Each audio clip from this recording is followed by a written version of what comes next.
Most people underestimate the power of process. They stick it in the back seat and forget about it until it's too late. But they shouldn't. Processes run the world, literally all of it. Stocked supermarkets, on-time trains, and safely landing planes are all made possible by systems of intricate, interlinked processes. They are the secret sauce of every great company, and HR teams are responsible for some of the most important processes of all. Onboarding employees, building teams, crafting culture. These vital systems are the lifeblood of every organization. That's why this episode is brought to you by Process Street, the process platform of choice for HR teams around the world. Process Street is a no-code platform that lets you transform your most important HR processes into powerful workflows.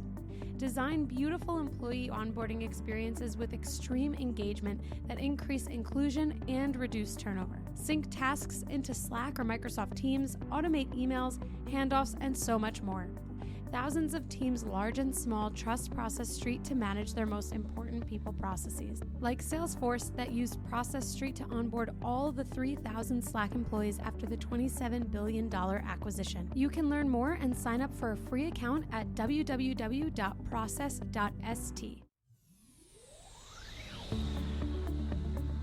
Welcome to the Bringing the Human Back to Human Resources podcast. The podcast all about the delicate balance between people and business, and quite literally, reconnecting the two. My name is Tracy Rubin, and I've spent nearly my entire professional career in HR. Join me as I share stories, opinions, and words of advice with you each week. Hi, everyone. Welcome back to the podcast. Thank you so much for being here for yet another week. Don't forget to rate, review, and subscribe after you hear from this amazing guest. Today, I have Will Peng on the podcast, and I'm so excited for you to hear this episode. Will is the CEO and co-founder of Northstar, which is a financial wellness and benefits platform. Prior to founding Northstar, Will worked in venture capital, and his firm was an early investor in companies like Coinbase, Guideline, Even, and Oscar. Inspired by the positive change fintech can have on people's lives, Will set out to solve the inequality of financial guidance. As a Taiwanese immigrant, Will is passionate about supporting underserved communities to help them achieve financial stability and reach their personal goals. This is one of the things that Will is going to just shine such an amazing light on. He obviously is super proud of, as he should be, his Taiwanese heritage and being an immigrant. And I think you're just going to love hearing from him and what he's doing. I mean, we haven't really spoken about financial well-being on this podcast. So what he and Northstar are doing is really incredible. So without further ado, here's Will. Welcome, Will, to the podcast. Thank you so much for being here with me and with the listeners. You are our very first financial guru expert episode, so I'm excited for all the things we're going to talk about today. Thanks for having me. Yeah, welcome. You're always welcome.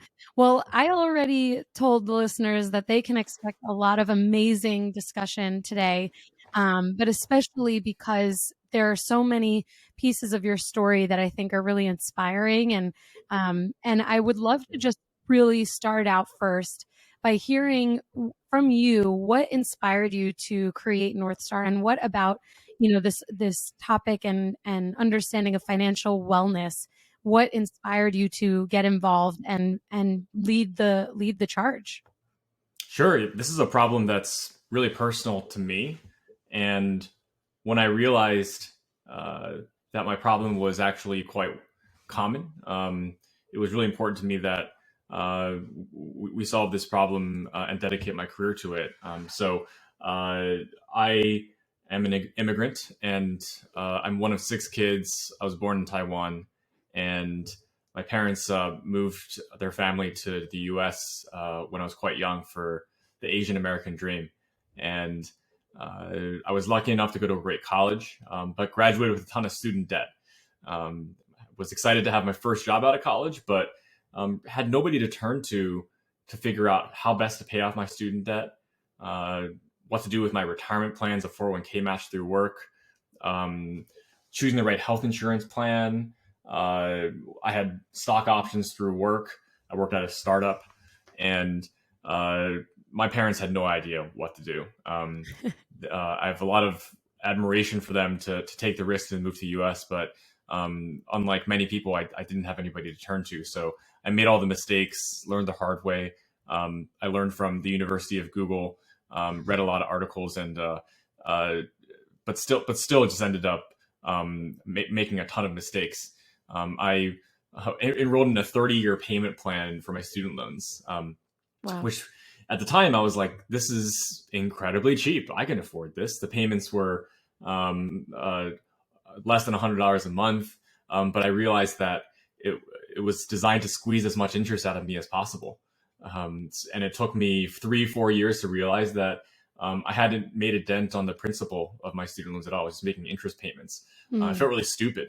And not only that, I didn't take advantage of my 401k match through work, chose the wrong health insurance plan. And so what I realized was that when people don't have anybody to turn to, a lot of times you just do nothing. But the problem is that when you do nothing, you do something. In my case, was doing things that were not in my own best interests. And as I've talked to more and more people, I realized that my particular challenges are really widespread. And maybe for different people, it's being stuck in credit card debt.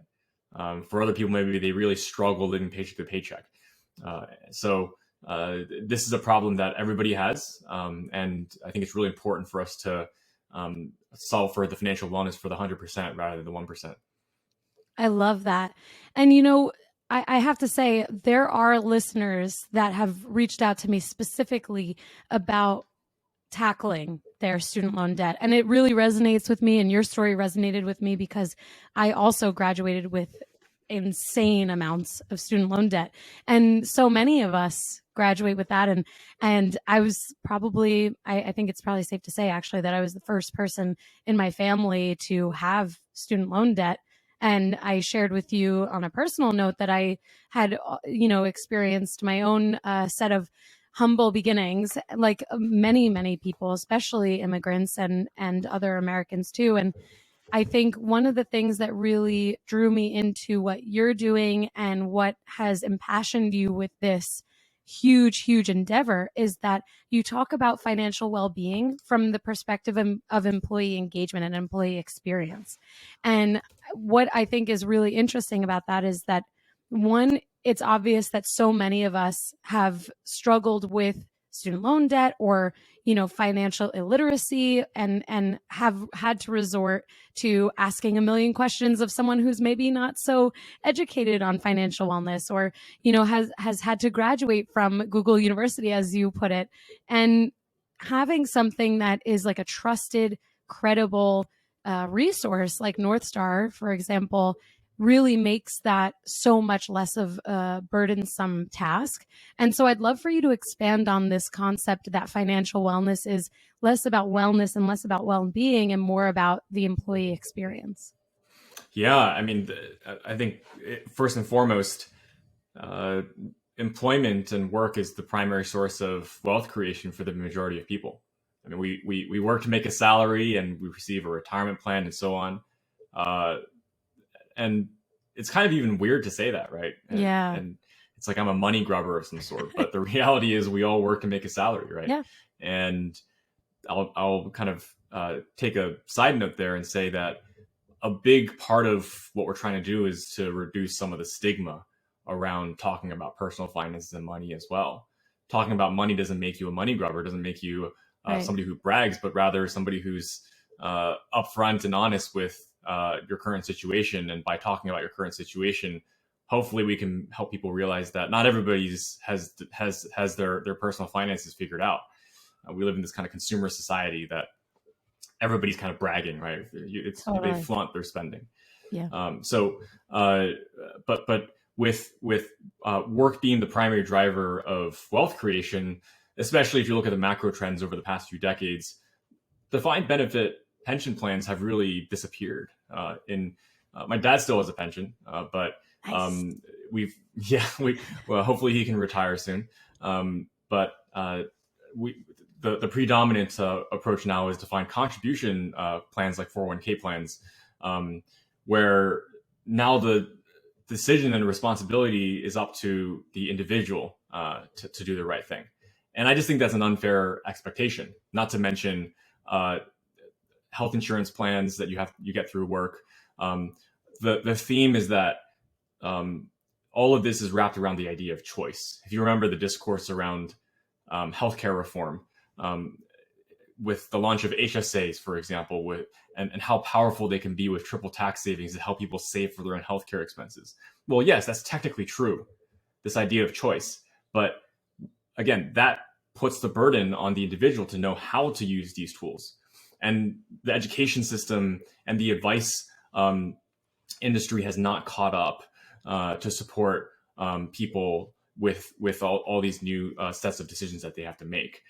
So if you look at the total rewards or the compensation and benefits you receive through work, it's this harrowing set of decisions that employees really struggle to figure out. And they turn to their employers as well to help them answer these questions. And employers also typically aren't equipped to answer these questions. So from the moment that you receive an offer letter, or maybe you first day on the job, you get these packets, these PDF documents with these tables and these dollars and these numbers, and you're just like, I don't know what to do, so I'll do it tomorrow, and then I'll do it next year. Or so it's the problem that I face, but on an even bigger scale. So that's kind of why it makes so much sense that financial advice, financial decisions are so closely tied to the employee experience. Yeah, I love that. There are some things that I thought about as you were sharing that. The first is that this idea of the individual having being equipped with all of the information and expecting them to make the right decision because, knowledge is power and they can figure it out. And, we're just giving them the power of choice. And, we're even seeing this with like healthcare marketplaces and things like that, where people can make decisions that are, to your point, like really fueled by their own judgment calls and what they need. But you're right. It doesn't solve the problem which is that how do they know what they need? It's almost like that phrase, you only know what you know. And so if you don't know that much, you're not really going to maximize the opportunity that you have. And if there's anything that I've learned through my own personal finance journey, it's that every day counts and every day matters. And we all can probably agree that we want our future generations, just like your parents wanted you, to be more well off than we were and to have a better and maybe even more fulfilled life than they've had or than we've had. And that is, coming back to this point that you made, that we are, it's not a money grubbing thing, but it's actually that we all work to earn a living, and that living, if we can perpetuate it for future generations, that's a wonderful thing. And so how do you take advantage of every single day? And so one of the things that I wanted to point out is that when an employer offers a candidate a certain salary, let's say $80,000 a year, and that candidate is like, oh man, I was really hoping for 90,000. But the employer offers then equity or other things that are financially relevant to that person. If they don't really know what all of that means, then there's an opportunity for them to actually miss out on some potential negotiations. So what are some things that you would, send as advice to a listener who is maybe starting to figure out this total compensation, total rewards process with a new employer or maybe even an existing employer? How do they navigate that easily and access the right information? Yeah, it's a really good question because offers and compensation packages are more than just a salary. Oftentimes, and if you think about it from the perspective of an employer, total rewards is one of the biggest spends on the P&L. And they put a lot of time and energy into thinking about how they can support an employee holistically, rather than just giving everybody a raise. And so it's important to look at beyond just the salary, figuring out, okay, how much do you actually need from a budgeting perspective? What's the kind of floor that you need in terms of a salary? And then beyond that, though, thinking about what are your kind of life goals and your financial plan and your priorities and the ways that those benefits will support you. So if you're a recent grad, maybe and you have a lot of student loans, maybe the fact that an employer offers a student loan matching benefit is really interesting to you, because it can help accelerate that payoff process. Or if you're starting a family or are currently parents, looking for an employer who offers really phenomenal benefits across family support, whether it be great parental leave policies or fertility, infertility benefits, or backup childcare benefits.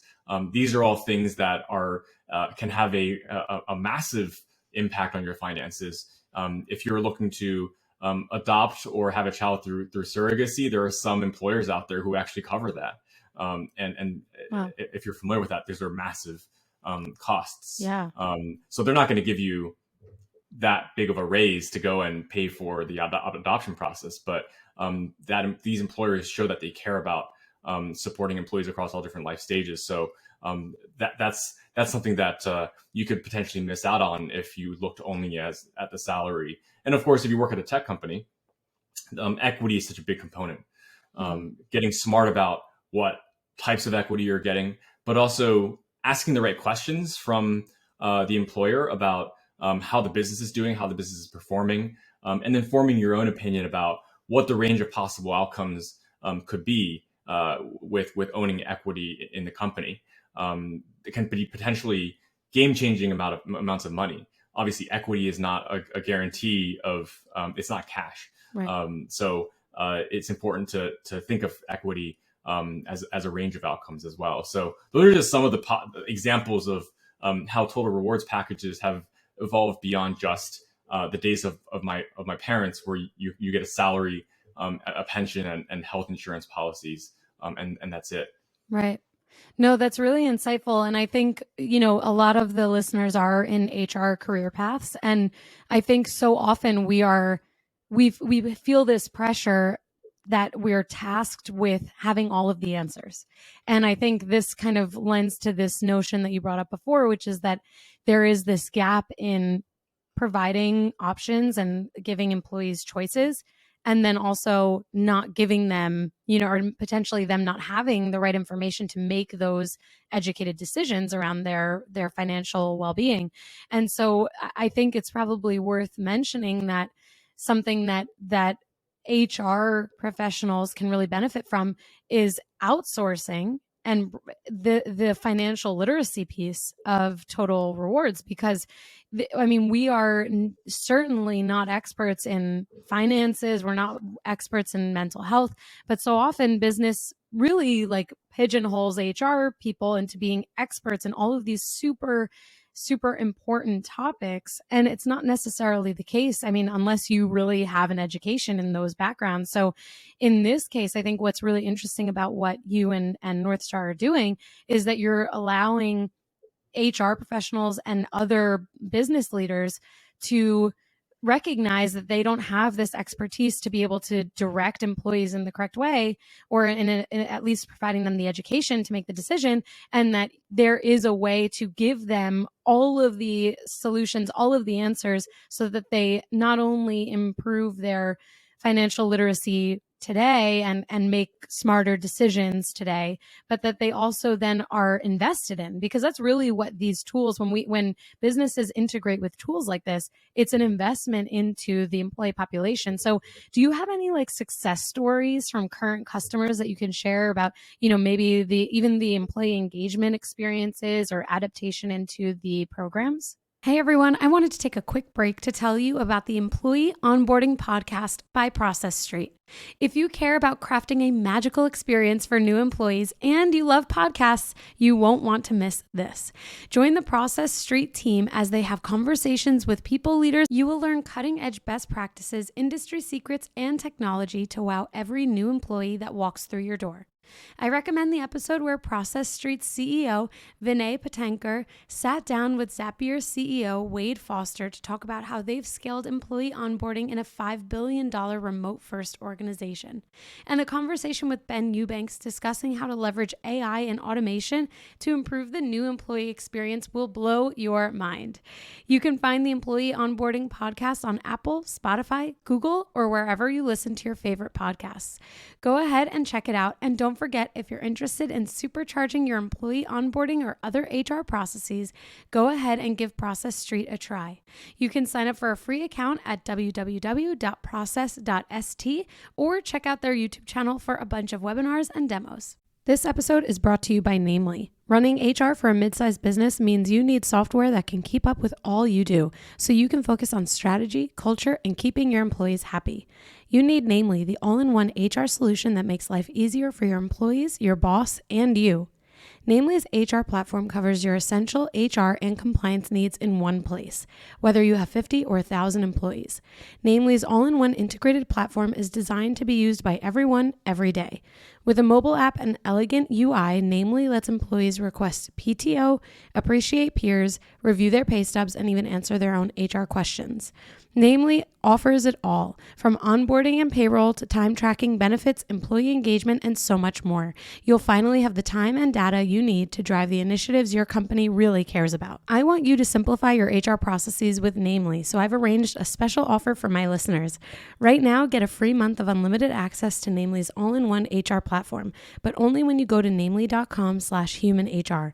Remember, for your free month, go to namely.com/humanhr. Yeah, I mean, you're exactly right on that particular approach, because the complexity of total rewards packages and the complexity of individuals' financial needs and questions and how much they rely on the employer have shifted so quickly, and it's unreasonable to expect that people leaders, HR leaders, can learn that fast as well. And so the approach of finding incredible partners across different parts of your total rewards package to kind of extend your team is a really compelling approach for a number of different reasons.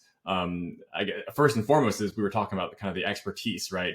People spend their entire careers understanding the nuances and details of the financial services industry, or counseling and therapy, or fertility benefits, and every single kind of category of benefits. And it just, by definition, it's unreasonable to expect that HR professionals are specialists in every single one of these spaces. So even if, assuming you have the expertise, though, let's say coincidentally that you have a background in financial advice, employers are limited by regulation, liability, that you can't give financial advice. You can't give recommendations, especially if you're an employer and Right. you're a publicly traded company. The employer can't say, "Oh yeah, you should buy our stock." Right. That's a massive legal liability. And the last thing is the ability to scalably provide advice. It's not just about having a call center of advisors that doesn't scale. It's not about hiring more people on your team. Those costs increase pretty significantly. So it's working with technology-driven partners who can provide both that personalized advice, but do it scalably. When you have all these pieces together, it's not just about choosing the right benefits that support your particular employee population, whatever life stages that they're in, but also providing them with the guidance to figure out how to best utilize those particular benefits. So you were asking about any success stories, and there are a couple of different success stories that I can think of come top of mind. One of them is more related to tech companies that offer equity compensation, but the other is related to the kind of family support that we were talking about before. There was an employee that we were working with who had no idea that they had a tax liability because of an equity event. They owed a ton of money in taxes, and they had no idea. And we were able to catch that for them. Obviously, it's never nice to find out that you owe a ton of money in taxes, but we actually saved them even more money in penalties, and helped them actually get ahead of that and figure out what they could do with the after-tax amount. So it's kind of looking around the corner to make sure that you're not making any mistakes. And that's just not something that an employer or an HR team can proactively do. The second example is related to supporting families. I was talking to a chief people officer, and and they were lamenting the fact that they offer incredible benefits to support families, but had really low utilization. They were finding out that people were having a child when they apply for leave, and it was they were hoping that these employees would actually utilize these benefits that they were offering, but we're really struggling to communicate that. And by working with us, they were able to proactively increase utilization of these kind of family support benefits, because we were meeting those employees where they are, rather than just kind of an email blast from HR. One of the interesting things to think about is how people make life decisions throughout the year rather than just one time a year during open enrollment when you send out your PDF booklet of your new benefits. And so we often see employees ask us questions about starting a family before they're even pregnant. So they're asking, hey, how should I be thinking about this? What is the impact going to be on my personal finances? And we're able to take that one step further and recommend different ways that their employer is actually supporting them. And these employees appreciate their employer so much more, because they're like, well, I didn't even know this benefit existed. Thank you for letting me know. So it's kind of like this idea of financial plans being life plans. And when you have a financial plan or a life plan, it's kind of a springboard for not only making financial decisions, but choosing and fully optimizing, fully using all of the benefits that you're getting from your employer. Wow. Well, thank you for sharing those examples. I'm really like letting that all marinate in my mind, because my initial reaction is, for that person who owed all of that money in taxes and penalties and whatever, that is such a gut-wrenching feeling. I can only imagine. The only comparison that I can make is when I realized how much student loan debt I had and how like horrifying and nauseating it was.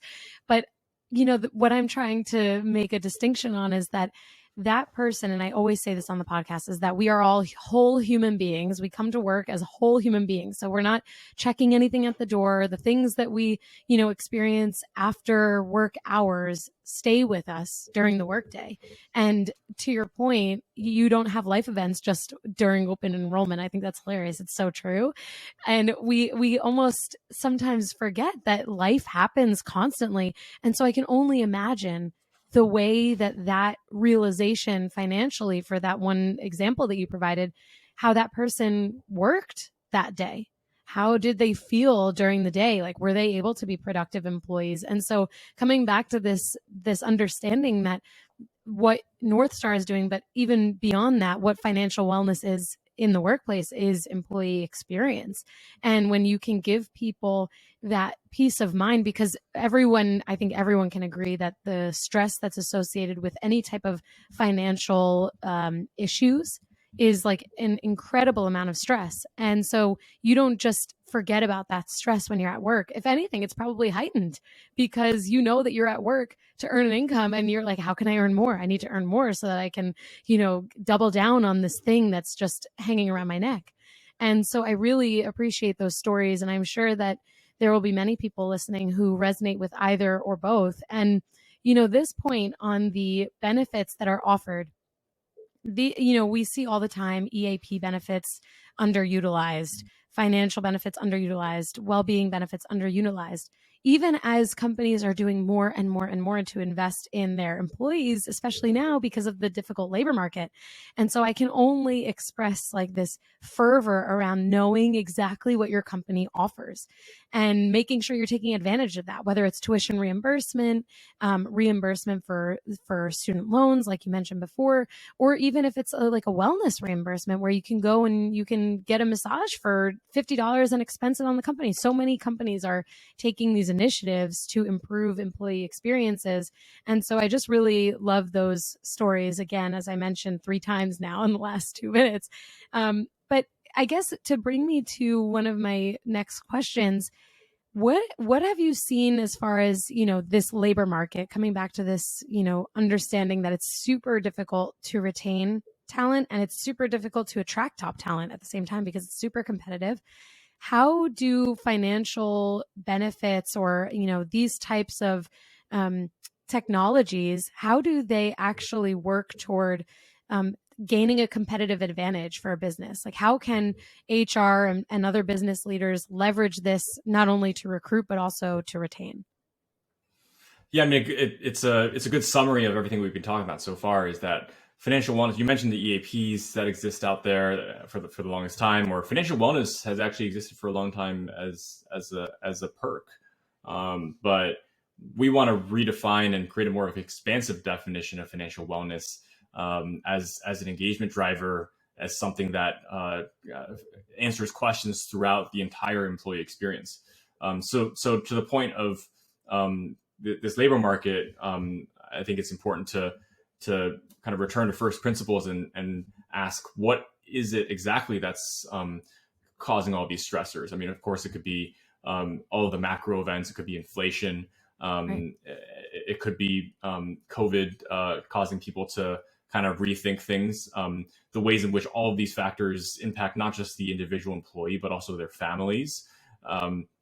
And I think at the center of all of this, and we talk a lot about mental and emotional well-being, if we're sitting at home with our kids, and who are screaming in our ears, and they're also going crazy, and you got to empathize with their situation as well. You start to rethink things. But I think the ways that whether if it's a financial issue, and a financial advisor can help you figure out how to shift your budget around in the face of inflation, or if a financial wellness benefit can report back to the employer to say that, hey, like, you've gone from 30% to 70% of your employees are living paycheck to paycheck. That's important data for you to figure out what your inflation adjustment to salary should be that year. Maybe it shouldn't be a standard 3%. It should probably be higher than that. And the last piece is related to, again, that idea of being a springboard for all that benefits that you're offering. Maybe some parents don't know that you offer backup childcare giving benefits, or maybe they're not aware that you offer free counseling, free mental health counseling.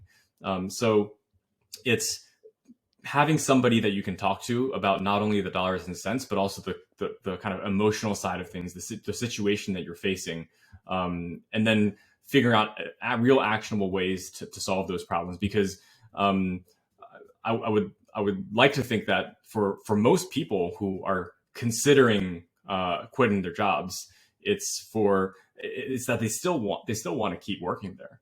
It's just that something in their lives have changed. Of course, there are going to be some people who just, it's a wake up call, and they realize that they hate their boss, or right. And those people should quit. Yeah, they should. but for a significant number of people, it's a really big change to go and search for a new job, right? So totally. It's not like people want to quit their jobs.